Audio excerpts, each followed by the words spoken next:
పిల్లల వెనకాల మేము నిలబడతాం. ఫీ రీంబర్స్మెంట్ ఉంది, పీజీ ఫీ రీంబర్స్మెంట్ తీసుకొస్తున్నాం. విదేశీ విద్యకి ఆల్టర్నేటివ్ మంచి మెకానిజం మేము డిస్కస్ చేస్తున్నాం, అది తీసుకొస్తాం. అంటే ప్రభుత్వం ఆలోచన డబ్బుల వల్ల పిల్లలు ఇబ్బంది పడకూడదు, వెనకబడి ఉండకూడదు.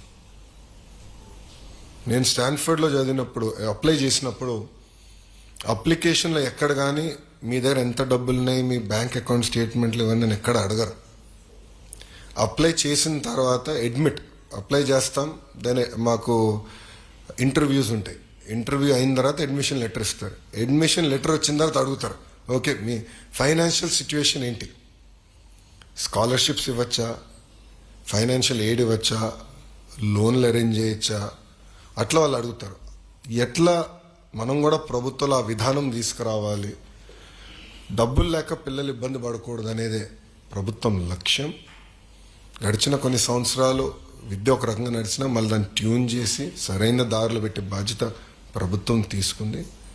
తల్లిదండ్రులకి ఎలాంటి ఇబ్బంది లేకుండా చేయాలనేదే ప్రభుత్వం నిర్ణయం. దానికి మన ప్రభుత్వం కట్టుబడి ఉంది. ఇక్కడున్న పిల్లలు నేను కోరేది ఒకటి, మీరు ఈ స్థాయికి వచ్చారంటే తల్లిదండ్రుల త్యాగాలనే, అది మర్చిపోకూడదు. నంబర్ 1.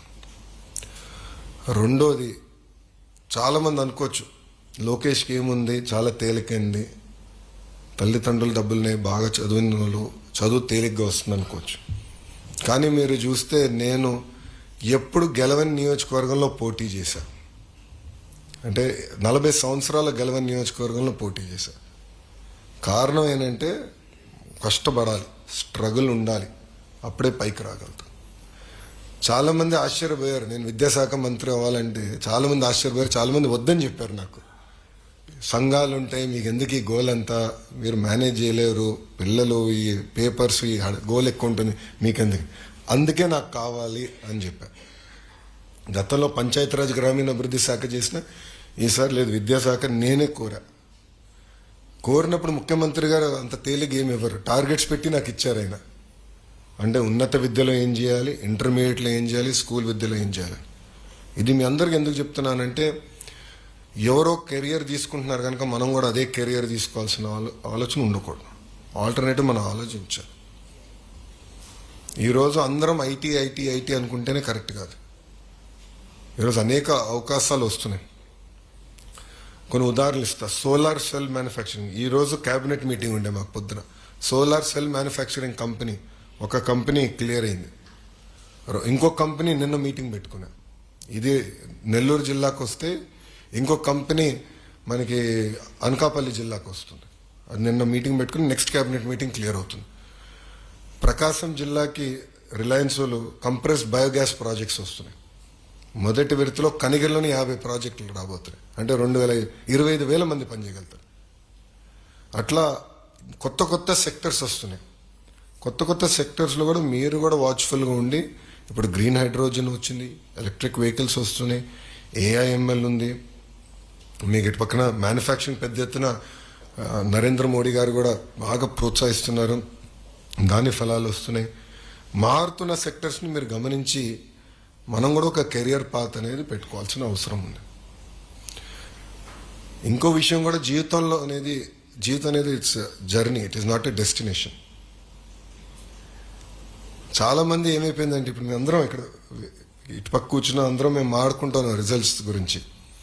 రిజల్ట్స్ మీకు ఎట్లా తెలియజేయాలని దానిపైన మేము ఒక 2 గంటలు చర్చించాం. ఎందుకంటే వాట్సాప్ టెక్నాలజీ వచ్చింది, ఎలా తెలియజేయాలని. ఆ చర్చ జరిగినప్పుడు ఒక విషయం మా అందరిలో బయటకు వచ్చింది. ఏంటంటే, ఇప్పుడు పిల్లలు మీరు చాలా సెన్సిటివ్ అయిపోయారు. అంటే ఒక్క సబ్జెక్ట్ ఏమైనా మార్కులు తప్పితే చాలా సెన్సిటివ్ అయిపోతున్నారు. ఏమవుతుంది జీవితంలో?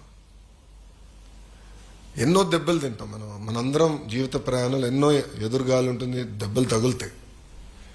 మీరు అది మైండ్లో పెట్టుకుని ఒక లక్ష్యం పెట్టుకుని దానికోసం పనిచేయాలి తప్ప, ఈ చిన్న స్పీడ్ బ్రేకర్లు వచ్చినప్పుడు అధైర్యపడతాం, ఇబ్బంది పడతాం అనేది కరెక్ట్గా.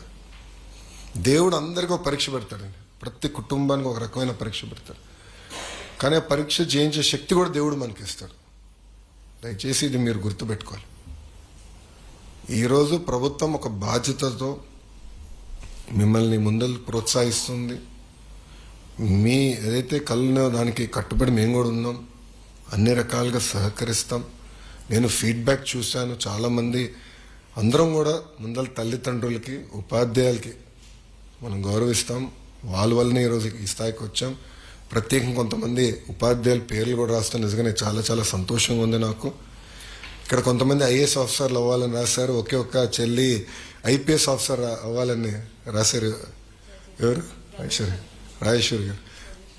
మీరు రాజేశ్వరి అమ్మ, థ్యాంక్ యూ.